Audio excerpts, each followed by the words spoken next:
درود پاک کا ایک حیرت انگیز واقعہ۔ ایک بہن کہتی ہیں کہ میری ایک سہیلی تھی، اس کے 2 چھوٹے چھوٹے بچے تھے، اچھی زندگی گزر رہی تھی کہ اچانک اس کو ایک بیماری لگ گئی۔ بیماری اتنی شدید تھی کہ بڑھتی جا رہی تھی۔ اس بیماری کو کینسر بھی کہہ سکتے ہیں، یہاں تک کہ اس کے سر کے بال وغیرہ بھی اترنے لگے تھے۔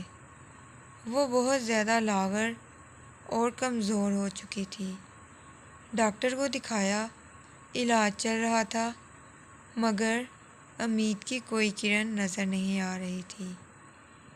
ایک دن حسب معمول چیک اپ کے لیے ڈاکٹر کے پاس گئی، ٹیسٹ ہوئے تو رپورٹس میں وہی منفی آئے۔ بلکہ اس بار ڈاکٹر نے اسے کوئی تسلی دینے کی بجائے انتہائی دل دہلا دینے والی بات کہی کہ آپ کے پاس صرف 6 مہینے باقی رہ گئے ہیں۔ آپ کی بیماری ناقابل علاج ہے اور اگر ادویات دی جائیں تو زیادہ سے زیادہ 8 ماہ آپ زندہ رہ سکتی ہیں۔ یہ سن کر وہ سکتے میں آ گئی اور اتنا روئی کہ اس کے آنسو تھمنے کا نام ہی نہیں لے رہے تھے۔ گھر آ کر اس نے مجھے فون کیا اور تمام بات بتائی، لیکن وہ فون پر بھی اتنا رو رہی تھی کہ مجھ سے بھی برداشت نہیں ہوا اور فون بند کرنے کے بعد میں سیدھا اس کے گھر پہنچ گئی۔ وہ مستقل اپنے معصوم بچوں کو دیکھ دیکھ کر رو رہی تھی۔ میں نے اسے بہت تسلی دی۔ پھر روتے ہوئے اس نے مجھ سے پوچھا کہ کبھی تم پر کوئی مشکل وقت آیا ہو تو تم نے کیا کیا؟ میں نے اس سے فوراً کہا کہ تم درود شریف پڑھو۔ اس نے میری بات سنی تو مگر وہ چاہتی تھی کہ فوراً اسے کوئی معجزہ ہو جائے اور وہ بالکل ٹھیک ہو جائے۔ میں اسے یہی کہتی رہی کہ تم درود شریف بھیجو نبی پاک صلی اللہ علیہ وآلہ وسلم پر، دیکھنا تم بالکل ٹھیک ہو جاؤ گی۔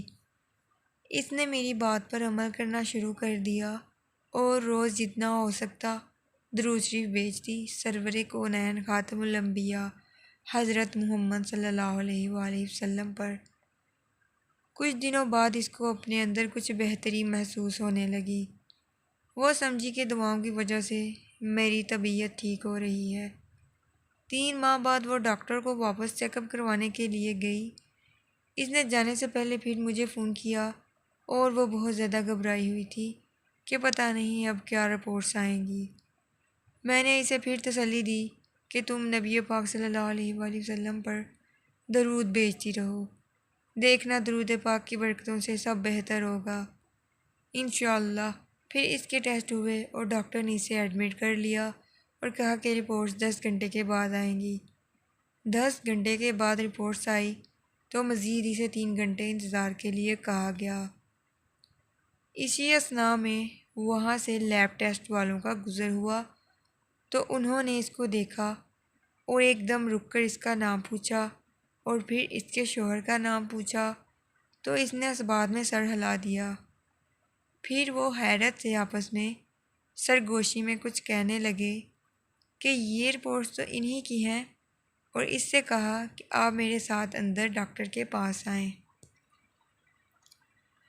وہ اندر گئی تو ڈاکٹر نے اس کی رپورٹس کی اسکیننگ کی اور اسے بغور دیکھنے لگے۔ پھر اس سے کہا کہ آپ اس طرف آ کر بیٹھیں۔ وہ ڈاکٹر کے قریب والی کرسی پر جا کر بیٹھ گئی۔ ڈاکٹر بہت غور سے اور حیرت زدہ ہو کر کبھی اس کو دیکھتا اور کبھی اس کی رپورٹس کو۔ پھر ڈاکٹر نے پوچھا کہ آپ کہیں اور سے بھی علاج کروا رہی ہیں کیا؟ اس نے کہا نہیں، یہاں سے علاج ہو رہا ہے اور بس اسلام آباد میں ایک جگہ دکھایا تھا تو انہوں نے آپ کے پاس بھیج دیا۔ پھر ڈاکٹر نے کہا کہ اچھا کہیں سے انجیکشن لگوا رہی ہیں؟ تو اس نے کہا کہ نہیں، میں کہیں سے انجیکشن بھی نہیں لگوا رہی۔ اب وہ بہت گھبرا گئی اور اس نے ڈاکٹر سے کہا ڈاکٹر صاحب کیا بات ہے؟ آپ مجھے کیوں کنفیوز کر رہے ہیں؟ تو ڈاکٹر نے کہا کہ میں آپ کی پرانی رپورٹس دیکھ رہا ہوں، جس پر آپ کو 6 سے 8 ماہ تک کا ٹائم دیا ہوا ہے، اور اس پر آپ کے دستخط بھی ہیں۔ اس نے کہا جی مجھے معلوم ہے۔ پھر وہ اتنا روئی کہ جب رو رو کر اس کے آنسو تھم گئے تو مجھے تسلی دے کر سب کچھ بتایا۔ پھر میں نے ڈاکٹر کو بتایا کہ ڈاکٹر صاحب، مجھے میری دوست نے کہا تھا کہ تم درود شریف پڑھو، تو میں رات کو سونے سے پہلے 300 بار نبی پاک حضرت محمد صلی اللہ علیہ وآلہ وسلم پر درود بھیج کر سوتی تھی، اور یہ سب درود کی برکتوں سے مجھے اس جان لیوا بیماری سے شفا ملی ہے۔